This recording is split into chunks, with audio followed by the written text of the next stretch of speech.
भाग 3 रांझे पाटिल 28 जनवरी 1645।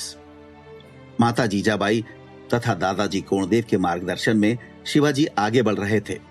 रामायण तथा गीता के प्रसंग, नीतिमत्ता की बातें, राणा प्रताप का शौर्य, रानी पद्मिनी का अग्नि प्रवेश, ऐसे ऐतिहासिक प्रसंग सुन रहे थे।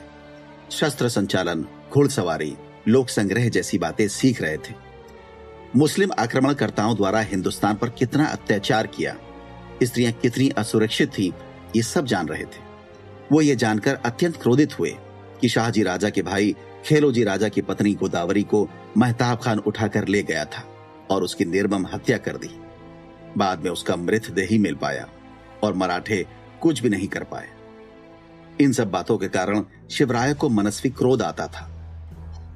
शिवाजी ये जानकर भी दुखी थे कि कैसे हमारे अपने लोग एकत्र होने के बजाय एक दूसरे के विरुद्ध कुचक्र रचते हैं। हमारी जनता कैसे दीनहीन और लाचार होकर जीवन जी रही है। राजा का मतलब क्या, उसके कर्तव्य क्या, इनकी बारीकियां समझ रहे थे। पुणे नगरी पुनर्स्थापित होने लगी थी। उसकी परिस्थितियों में सुधार आने लगा था।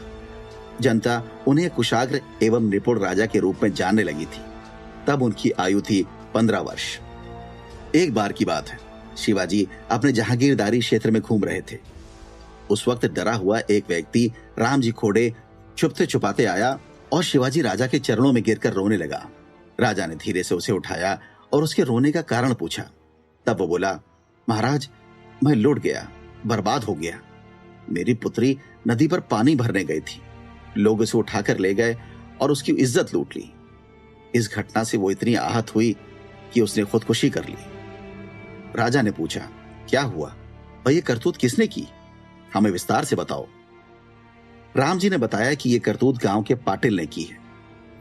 शिवराया ने अपने साथी येसाजी से कहा, तुरंत जाओ और रांझे पाटिल को लेकर आओ, हम यहीं इंतजार करेंगे। कुछ समय पश्चात येसाजी खाली हाथ वापस आए। राजा के पूछने पर उसने कहा, महाराज, पाटिल अत्यधिक घमंड में है। वो कहता है कि कौन शिवाजी, कहां का राजा है? वो तो एक बच्चा है। मैं रांझा का पाटिल हूं और यहां का मालिक हूं। यहां मेरी मर्जी चलेगी। जाकर कह दो अपने शिवाजी को।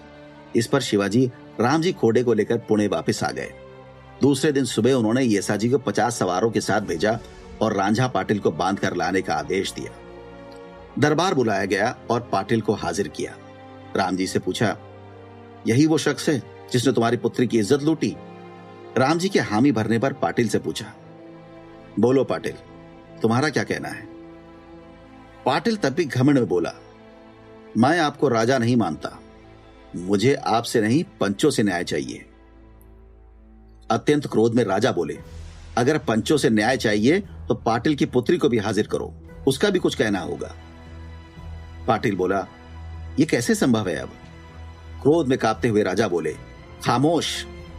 पाटिल गांव का पिता समान होता है और तुमने अपनी ही गांव की बेटी की इज्जत लूट ली।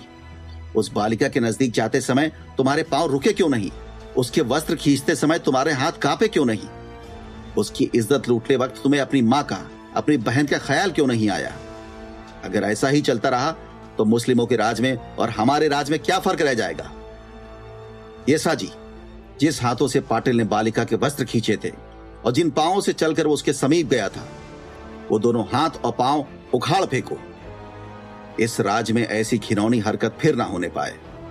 ये राज्य तो भगवान श्री की इच्छा से स्थापित होगा और माता बहनों का यहां पूरा सम्मान होगा, रक्षण होगा।